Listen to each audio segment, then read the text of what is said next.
Tantor Audio, a division of Recorded Books, presents Treachery's Tools by L.E. Modesitt, Jr., narrated by William Dufris. 1. In the deep gray before dawn on Mardi morning, Alastar stood at the bedchamber window. Beyond the glass, water poured out of the sky in a rush that suggested a waterfall more than mere rain. So heavy was the downpour that Alastar could barely make out the stone-paved walkway that led from the covered porch below the window south toward the center of the Collegium. But he didn't have to see in order to know that the twin lanes flanking the green that led past the cottages of the master imagers were at least boot-deep in rushing water being channeled to the river Alus, a river that, after the continual rains of the past week, was less than 2 yards from the top of the high granite river walls that surrounded Image Isle. So much rain in late Augustus was bound to destroy much of the grain harvest in the areas around Lexcelsis, and everywhere the near-continual downpour had struck. As if matters weren't unsettled enough. He turned from the window to find that Alina was sitting on the side of the bed looking at him. "You're not going running in that, I hope." Alastar shook his head. "Running in drizzle or light rain is one thing. Running through a torrent is another." "Sometimes." Alina paused. "You're worried. Again." He nodded. "The rains, and Chief Factor Hewlett, and High Holder Krantz here. I'm afraid matters are going to get worse."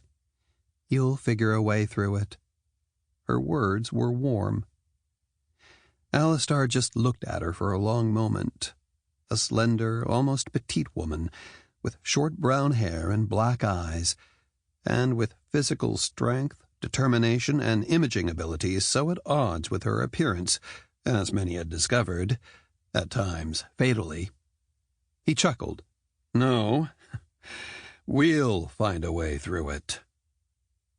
Less than a glass later, after a hot breakfast, Alastar and Alina stood in the front foyer as their daughter, Alastar, hurried down the stairs toward the front door.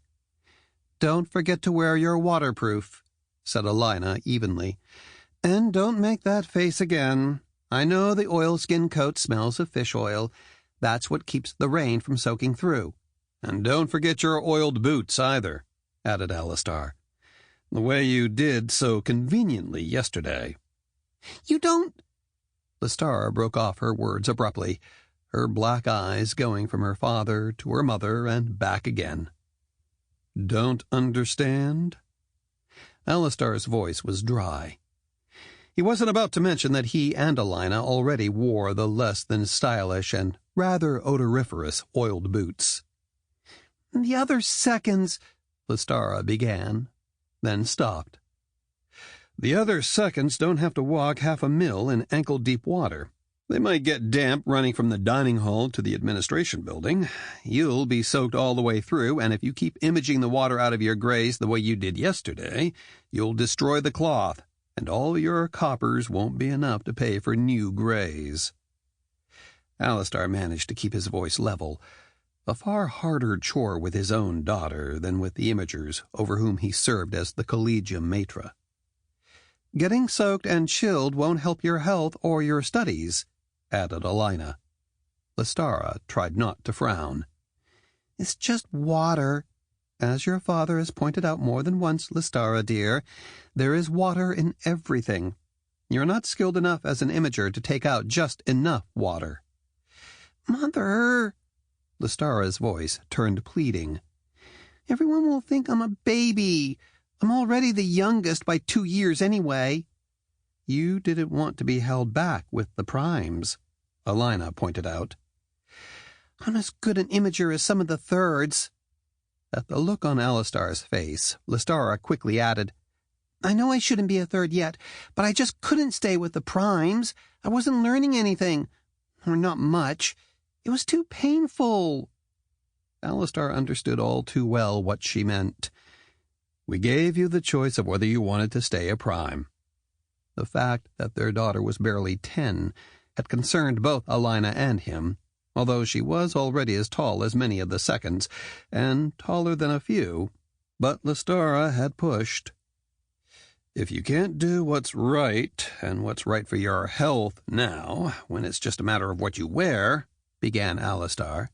"Lestara, dear, would you like your father to walk you to the administration building?" The dark-haired 10-year-old stiffened. "No, thank you. I can stand up for myself."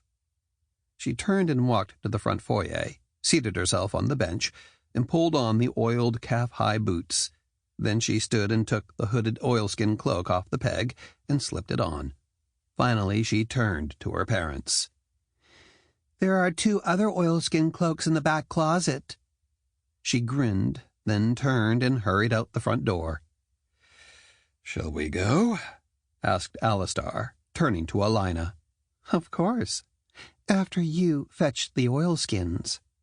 They both laughed. In moments, Alastar returned with the oilskins, fishy as they smelled, and the 2 stepped out onto the covered porch. Although Alastar and Alina had to be at the administration building at 7th glass, as did Lestara, for the past year their daughter had insisted on walking alone. In turn, Alastar had insisted that if Lestara wished to go by herself, she needed to leave before her parents. As Alastar stepped out into the sheeting rain, he said, "She takes after both of us." Before Alina could reply, he went on, "Your looks and quick wit, my stubbornness, and both of our imaging abilities." "She does have a certain firmness of will, but her similarity to me, dearest, is limited largely to her hair and eyes." "She has your mouth and lips, too." "And your chin and bones. She's already tall, even taller than some of the other seconds. That makes fitting in harder for her." "Besides being our daughter," Alastar added, "and knowing too much too soon and being too much in a hurry to grow up." "We've pushed her a bit." "As I recall, my dearest, we agreed on that." Alina did not quite sigh. "I don't think we had that much choice." Left unspoken were the other problems Lestara would face. "What are you going to bring up at the senior imagers meeting?" asked Alina after several moments. "Lorien will likely request that we repair some of the damage caused by the rains, especially in Lexcelsis. He'll ask for us to repair all of it, and you'll have to decline doing everything, if only on principle." Alastar inclined his head. "Thank you for spelling out my position." He smiled broadly before reaching out and taking her hand for a moment. "Who else would dare?" She returned his smile with one of her own that held a hint of impish mischief. "Orion would, if politely. Tirania or Shylot might." "Might is a very accurate way of putting it." Alastar laughed. So did Alina. When the 2 reached the administration building, Alastar watched for a moment as Alina headed toward the stairs to the upper level and her study. He still never tired of watching her. Then he made his way from the entry hall down the corridor and into the antechamber to the maître's study. Darain, the white-haired secundus who had served as Alastar's only clerk and assistant from the time he had become maître, smiled warmly. "I'm glad to see you wore oilskins, sir. It's like walking through a cataract out there." "My daughter and my wife didn't leave me much choice with the oilskins." "Neither did Elmaya," replied Darain. "Any messages from anyone?" "Nothing so far, sir." "The rain may have slowed them." Darain frowned. "I can't imagine any good coming from a week of solid heavy rain, but I could be mistaken." Alastar took off the oilskin cloak and walked to the heavy wooden rack at one side of the anteroom, where he hung it next to Darain's. "I'm sorry for the smell." "Two's no worse than one." Alastar smiled at his assistant's words. "I'm going to check one thing in the study, then I'll be in the conference room. Just have the seniors come in as they arrive." Darain nodded. Alastar stepped into the study, gloomy because of the weather and the fact that none of the lamps was lit. He didn't bother imaging one into light. That would have just wasted lamp oil. He opened the second desk drawer and slipped out the folder with his notes for the meeting, then walked to the side door of the study that led into the conference room, opened it, and then closed it behind him. He walked to the head of the long table. Rather than sit, he stood beside his chair, thinking. Less than a fraction of a quint later, the door from the hall opened, and the first of the senior imagers entered.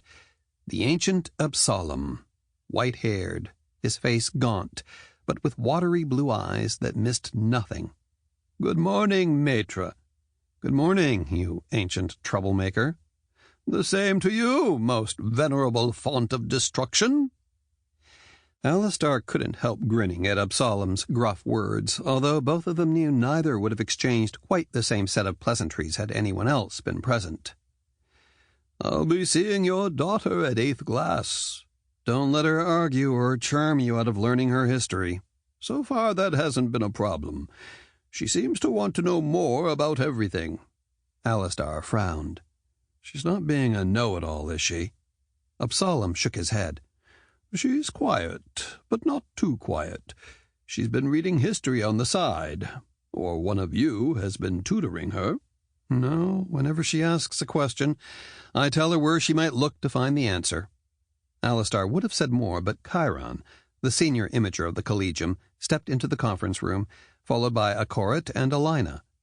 In moments, the other senior imagers, those ranked as maitre de structure or higher, had entered and seated themselves at the long table, with Chiron on Alastar's right and Alina on his left, not because she was his wife, but because she and Chiron were the only maitres d'esprit at the Collegium, and that was more than had been at the Collegium in more than a generation, or perhaps since the time of the first maitre. Alastar looked down the table, taking in the 10 other imagers. Even 13 years after he had taken over as maitre, there were too few senior imagers. But there are many new junior maitres and a goodly number of solid thirds. Those thoughts reminded him of just how hard and time-consuming it was to rebuild something, and how quickly things can deteriorate under poor leadership and adverse conditions. He cleared his throat. "The good news is that no new difficulties have been brought to the attention of the Collegium. The bad news is that there will be." He offered a wry smile. "The rains have brought the river Alus to the highest flood stage in hundreds of years. Recent dispatches from the west indicate that both the Fran River and the River Lar are flooding as well. For the most part, the land on both sides of the Lar south from Laren is flat. Much of it is fertile bottomland, but when the river rises, the bottomland floods," finished Absalom. "Happens every 10 years or so, just long enough that no one remembers how bad it was. This time looks worse than ever," added Alastar. "What's more of a problem is that last year was so dry there isn't much grain laid up." "They had a bumper crop in Piedron last year, and the harvest there is good this year," said Shylot. "That's part of the problem," replied Alastar. "Some of the large grain factors here in Lexkelsis and in Faravel bought everything they could last year and have again this year, even taking contracts on grain that hasn't been harvested. And that was before the rains came, when it looked like the price would stay low." "Sir," began Kylus, one of the more junior maitres de structure, "I can see that this will make life very hard on the poor and on some members of the guilds." "You're wondering what it has to do with the Collegium, I take it?" "Yes, sir." Alastar would have been happy to explain at length, but a shorter answer was better for the moment. "The droughts of the past few years have left little grain here in the west of Solidar. The high holders here in Old Bavaria sold most of their surplus stocks earlier this year and made a handsome profit on that grain. The larger grain factors held their stocks, Chief Factor Hewlett especially. They wagered on another bad harvest, and they bought up much of the harvest from Piedron and the lands around Faravel. Now a number of those high holders will have to buy grain and possibly other produce on the terms set by the factors. Some will have difficulty in raising the golds. They may have to borrow." Alastar nodded to Alina for her to continue. "Many of the high holders have remained landowners and little more. The High Council decided almost 10 years ago not to allow factors to become high holders unless they also held significant lands. Many factors decided against becoming landholders and put their golds into trade and manufacturing enterprises. Trade, especially the spice trade with various countries in Oderland, has allowed several factors to become wealthier than the majority of high holders, and many to have more golds for immediate use than many high holders. Those golds have been used at times to the distinct disadvantage of the high holders. This time, Alastar observed, more than a few present seemed puzzled, although Orion, the most recent imager to become a maitre destructure, nodded knowingly. Not surprising, given that he, like Alina, had come from a high holder's family. Before Alastar could say anything, Alina went on. Trade and commerce require both banks and exchanges. The banks and exchanges are controlled largely by factors. Traders can spread and lessen their risk on a given voyage, say to Oderland, by selling shares of the entire cargo. They can also speculate by agreeing to sell or buy goods at predetermined prices at a given future date. But can't high holders do the same? Asked Taran. Some do, agreed Alina cheerfully. But using the exchanges means buying a seat on the exchange, or buying or selling through someone who does have a seat. In both cases, that requires golds, knowledge, or trust in someone who does have knowledge. It also requires a presence in Lexcelsis, Solus, Nacliano, Leontiago, Estora, or Tilbora. That is where the larger exchanges in Solidar are located. One of those who did trade through the exchanges, most successfully, Alastar knew, was his wife's brother. You're implying that most high holders are at a disadvantage because their lands are distant from those cities, suggested Shylot. Prices on the exchanges can shift quickly, Alastar said. Most high holders have handled their lands as if they were barely part of Solidar. The original codex, established by the first Rex Regis, let them retain the right of low justice. The terms of remaining a high holder effectively require a certain amount of land, and the High Council has refused to lower that. Very few high holders trust others with their resources. If a high holder comes to Lexcelsis to deal in trade and the exchanges, he loses touch with his heritage, and he must trust others to manage the lands. If he stays on his lands, then he must trust his agent in Lexcelsis or elsewhere, and any trade or exchange business that would be significant in improving his assets would be large enough to cost him dearly. So the high holders are trapped, in a way, by their very holdings? Asked Taranya, the only other woman who was a senior maitre. That's a very good way of putting it, agreed Alina. And by the long-standing tradition that the high holder is the only decider of anything of worth on the holding, added Alastar dryly. What do you think will happen? Asked Chiron. Alastar had several ideas about what could happen, but because any or none might come to pass, he wasn't about to speculate, except in private and to Alina. All that is certain is that a great number of high holders are likely to be in very difficult financial positions before long, owing large sums to banks and factors, without any way to repay what they owe, except by selling large parcels of land at very low prices, or surrendering them outright to clear the debts. Some may survive by starving their tenants. Those words came from Kylus, broad-shouldered and burly. They have before. Alastar had the feeling Kylus spoke from experience as a child, although Kylus had consistently avoided speaking of his childhood, and the Collegium records only indicated that he came from a small town near Ruel. Some may try that again. In any event, I wanted you all to be aware that it could be a difficult autumn and winter, and the Collegium as well will likely have to cut back on what we spend. Even stipends? Asked Guylan. I hope not, but it is possible. Alastar paused. Is there anything any of you feel the rest of us should know? Taranya glanced at Alina for just an instant, then said, I have some concerns about Maitre Betor. What concerns exactly? Asked Alastar. He teaches the primes grammar and writing. He's very good at it. They all enjoy the work, but... Taranya shook her head. I can't explain it. Alastar understood exactly why she couldn't, because he'd asked her years ago not to reveal her past experiences and misgivings about Betor to anyone. and only to consider acts or words after Betor had become a maître d'aspect. "You feel that you're missing something? Or that he's hiding something?" "It could just be me. That's why I don't want to be unfair, but I don't want anything to happen the way it did with Desirk." Alastar nodded. "I don't want gossip about Betor. He works hard. At the same time, it would be better, much better, if we didn't have another incident like the one Desirk caused.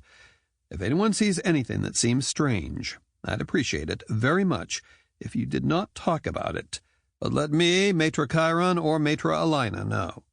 He paused. "Is there anything else?" "It's not about imaging, Maitre," began Guylan, "but there has been an infestation of lice and even some fleas among the primes, especially among those who have not been as, they haven't been as scrupulous in cleaning themselves as they should be. I'm thinking that the only way to stop this might be to cut their hair very short. I'd prefer to announce that any I have to treat a second time will be required to have their hair cut to a digit in length." "That might be a good idea for all student imagers," said Taranya. "Some of them try to avoid bathing or showering." "Does anyone have a concern about what Guylan proposes?" asked Alastar. "Cold showers never hurt anyone," said Absalom. "Some of the ones from factoring families seem to want hot baths, even before they can image warm water." Alastar managed not to smile at Absalom's curmudgeonly tone as he looked to Guylan. "Go ahead, but that has to include the young women as well." After a moment of silence, he asked once more, "Is there anything else?" When no one spoke up, Alastar cleared his throat. "Thank you all." With that, he stood, glad that the weekly meeting was over, a day earlier than usual. Alina followed him into his study after all the others had left the conference room. "Was my reply to Taranya acceptable?" "You didn't have much of an alternative, dear Maitre. It won't stop the gossip, but it will likely mute it." "Which is what you had in mind when you arranged for Taranya to ask that question." "Of course." "You don't think Betor's really changed at all, do you?" She smiled sadly. "Do you? Did his father ever change?" "No, but I could hope." After a moment, he said, "How are the thirds coming on their advanced mathematics?" "All are doing well at the calculations, but quite a few are having trouble with the geometric idea of having to prove something they already know." Alastar nodded. "That's true in other fields as well. They need to learn that you don't really understand something until you can prove it, or explain it clearly to others."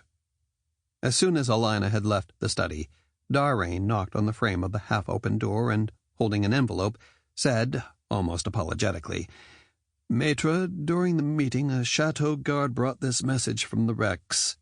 "How long ago?" "Less than a quint." "Anything this early from Lorien is a problem of some sort."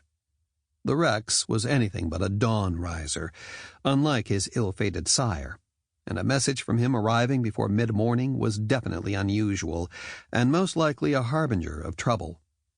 Alastar walked from where he stood, beside the desk, to the doorway, and took the envelope, looked at the seal, then broke it and extracted the single sheet. His lips twisted slightly. "Rex Lorien would appreciate my presence at my earliest convenience. If you'd arrange for 2 escorts and my mount." "Yes, sir." Darrain did not move, a quizzical expression on his face. "He didn't say why, Darrain. And he doesn't regard rain as an inconvenience to others, all too like his father in that regard." "Yes, sir."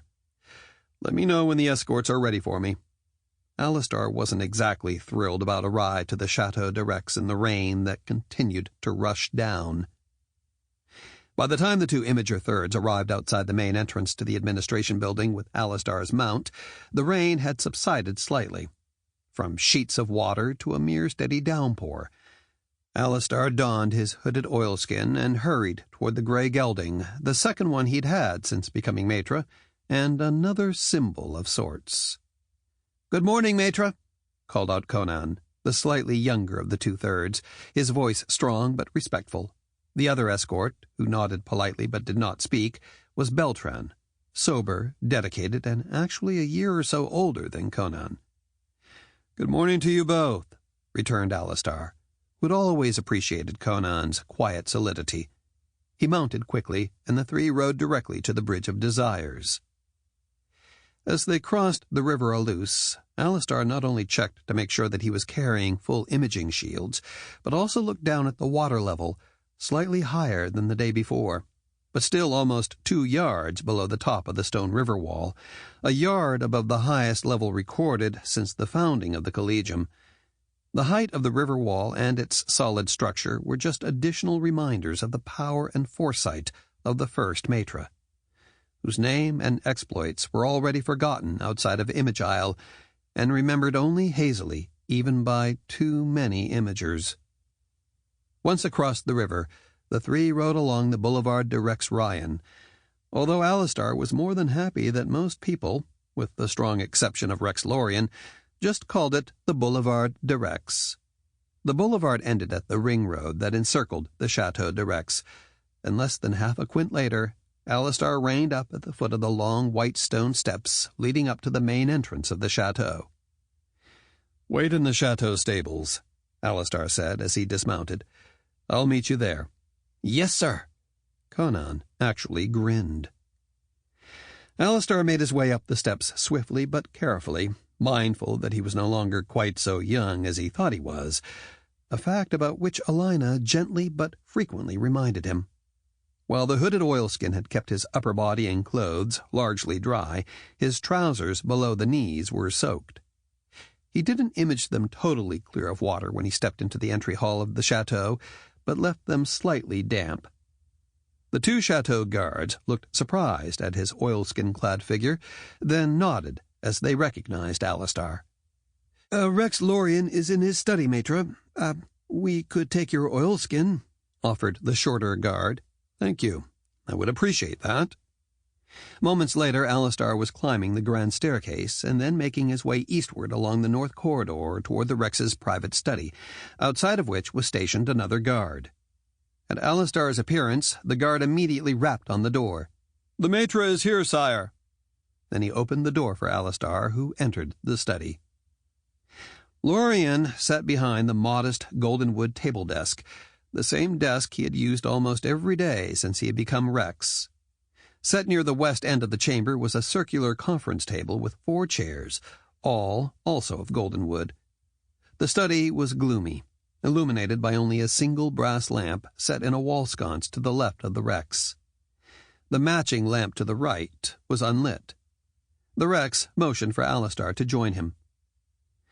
As Alastar seated himself across from Lorien in one of the 2 straight-backed goldenwood chairs before the table desk, he noted, for the first time, scattered silver-gray hairs interspersed with the lank black hair that the Rex had always had, at least for the 13 years that Alastar had known him.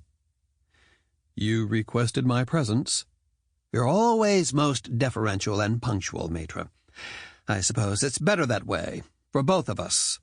"I've always felt that the Collegium should remain as much in the background as possible," replied Alastar, with words similar to those used on more than a few occasions over the past 13 years. "How are Charon, Baron, and Aloriana?" "Charon reminds me of an old man, and he's barely 16. Baron's Baron, always looking for something to put together or take apart." Lorien smiled. "You know how I feel about Aloriana, young as she is." That youth might just be why you feel that way. But Alastar had to admit that the 6-year-old was both mannered and charming, or had been on the very few occasions he had seen her, and Lorien's reactions. "She lights up every chamber she enters," apparently just the way her grandfather did. "I can often use a little light, especially with all the trials that come with being Rex." Lorien coughed several times, then cleared his throat before continuing. "Marshal Wilcorn is making noises about it being time for him to receive his stipend, if not more. He's served you loyally and well, at times when neither was easy." "That's true enough. It's not that—" "You don't have a spare chateau or the like?" "More than enough chateaus. Not enough lands to support them. And what's the point of giving him something that will beggar him? There is that, but he wouldn't expect... Sample complete. Ready to continue?